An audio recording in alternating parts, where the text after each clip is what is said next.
Voices Unite, the podcast that highlights the many different viewpoints and life experiences that make a vibrant and diverse society.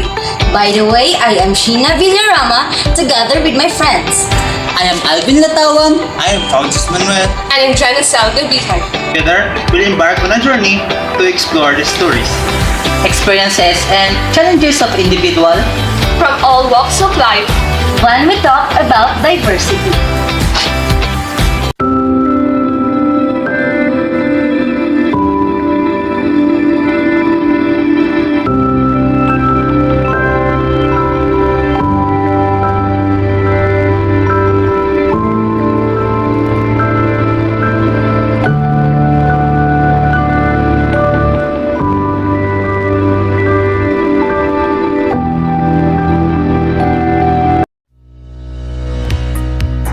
Guys, before we start our small talk or discussion about the diversity and inclusivity, I have here the cards that will represent as our icebreaker for today. So, get one and pass so we can start our icebreaker. As you can see, it is discrimination and stereotype. So, let's start.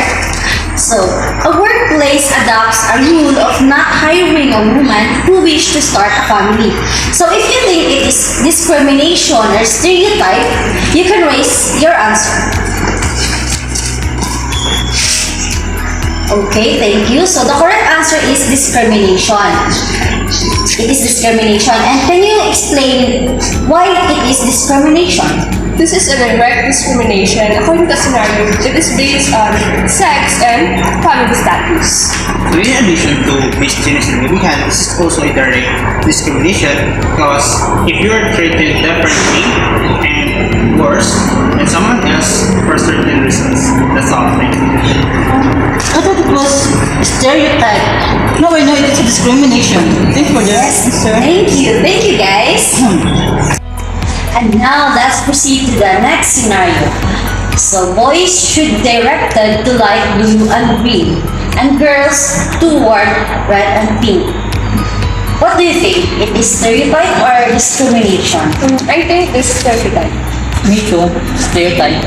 For me, it's discrimination. So the correct answer is stereotype. So can you explain or elaborate why it is stereotype? There is gender stereotyping presented in that statement because there is a serious obstacle to the achievement of real gender equality. In addition to our statement, our preconceived ideas whereby males and females are arbitrarily assigned to determine the rules and characteristics according to their sex. Okay, thank you guys. So now I know, and I know that our listeners or viewers is much more knowledgeable about stereotype and discrimination. So but before we proceed to our main topic or agenda for today about the diversity and inclusivity, we will take a small break. We will be right back. I am. I am.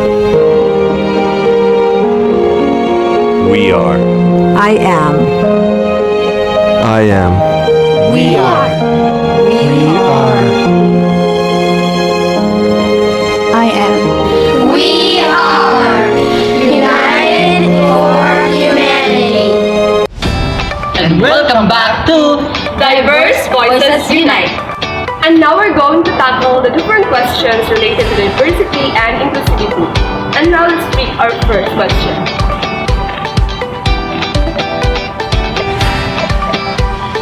So, describe a time when you felt like you were in the minority. How did it make you feel, and what did you learn from that experience?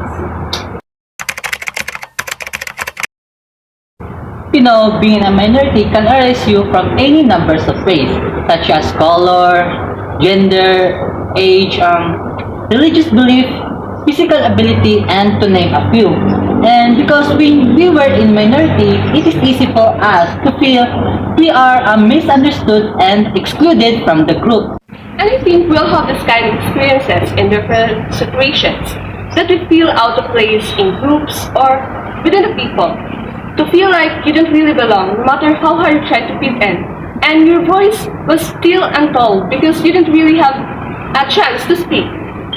And that experiences made us feel uncomfortable and self-conscious. And we struggle to connect with our peers due to our differing perspectives and experiences. And you are under pressure to figure out how to be appropriate and learn to prove yourself again and again. I learned from those experiences that embracing is the first step of feeling like you belong. And on the road to belonging, it is important to focus on what you can control and to influence. And on your way to not longer feel out of place.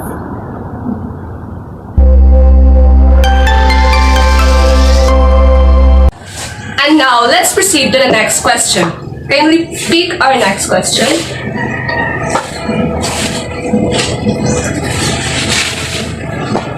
Our question is, reflect on a cultural stereotype you have encountered.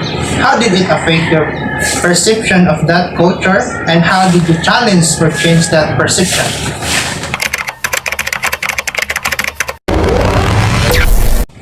You know, when I was in elementary, I have this classmates which is Muslims.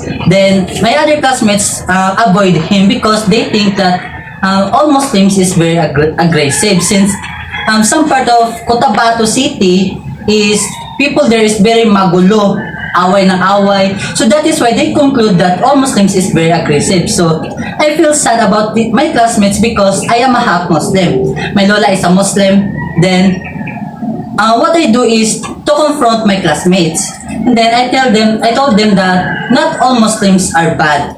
So maybe some, but most of them is good. They have a good attitude. So, you know, I told them that they should eliminate those, what we call this, mindset bitaw, when it comes to all Muslims.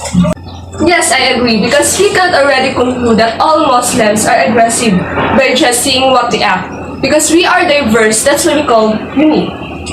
Now, let's proceed to the next question.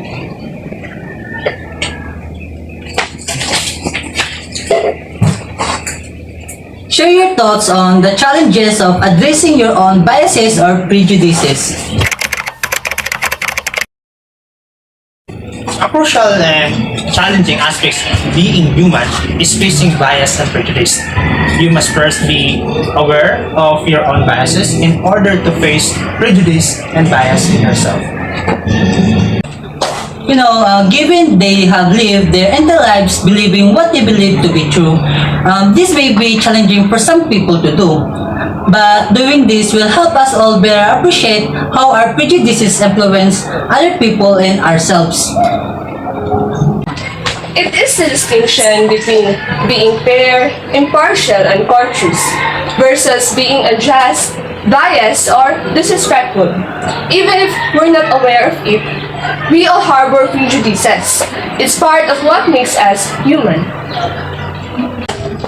However, by acknowledging this widespread issue and adopting proactive measures to deal with it both for ourselves and for others, we can better understand who we are and the people to enhance our interaction with other people in our life.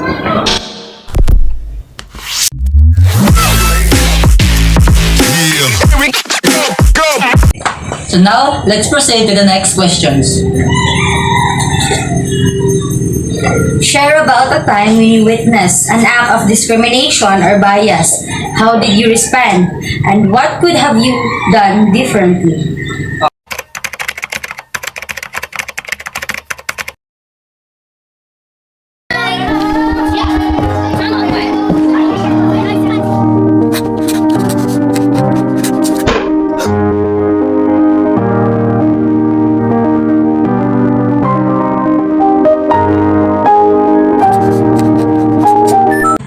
When I was in high school, I experienced an act of discrimination. This is a person who had a disability, and one of my friends made an action like he copied how those with disability person walk. Then they make fun of him. him. So what I did, I told them that they are not able to do that because it is forbidden by the law. Taking active steps to address discriminations where we see it is a way that we can collectively create more equitable and healthy environment and relationships. And now, let's proceed to our last and final question.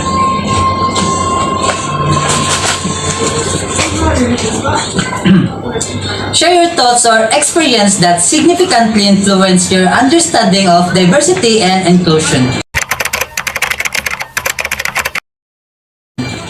The ability to recognize our differences also grown as a result of interacting with people from various backgrounds. My views on inclusion and diversity have been greatly influenced by my life experiences and history. So I think that everyone should be treated with respect and dignity, regardless of their background. This conviction is based on my own interactions with people from various backgrounds. My understanding on diversity has been deepened by experiences which have also improved my empathy and inclusiveness.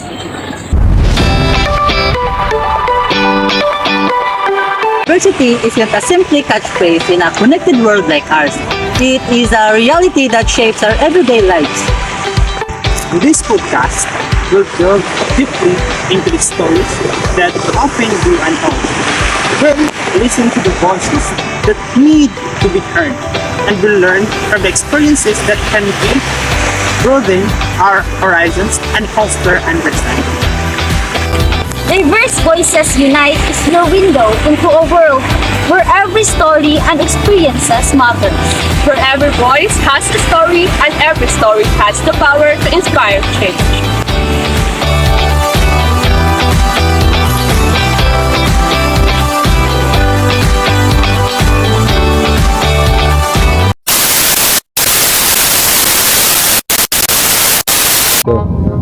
Welcome back to Diverse Voices.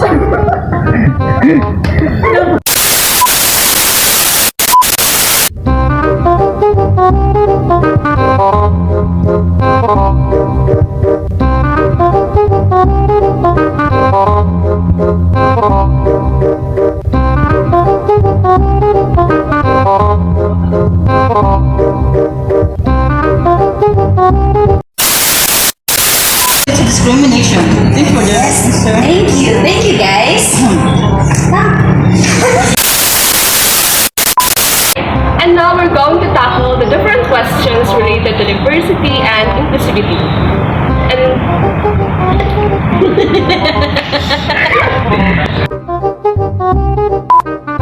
Ay, nag-rain ako ha.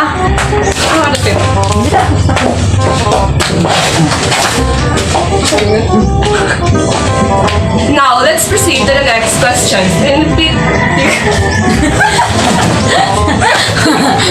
Ay, talaga yun. Can you pick the questions? Kaya namin, namunong tabi siya mabasa. Okay, let's proceed. Let's proceed. Hindi ko na lang hapon. Siyempre mo answer. Now let's proceed to the next question.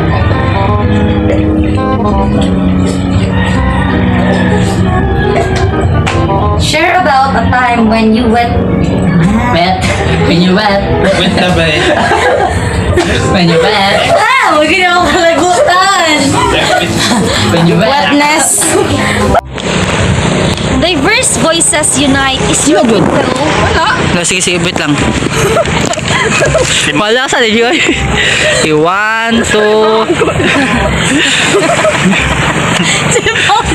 Welcome to Diverse Voices Unite The podcast that highlights the many different viewpoints. and life experiences. That make up vibrant and diverse society. By the way, I am Sheena Villarama together with my friends. I am Alvin Latawan. I am Francis Manuel. And in Genesel Gabihan. Before we proceed to our main agenda in discussing about the diversity and inclusivity, we will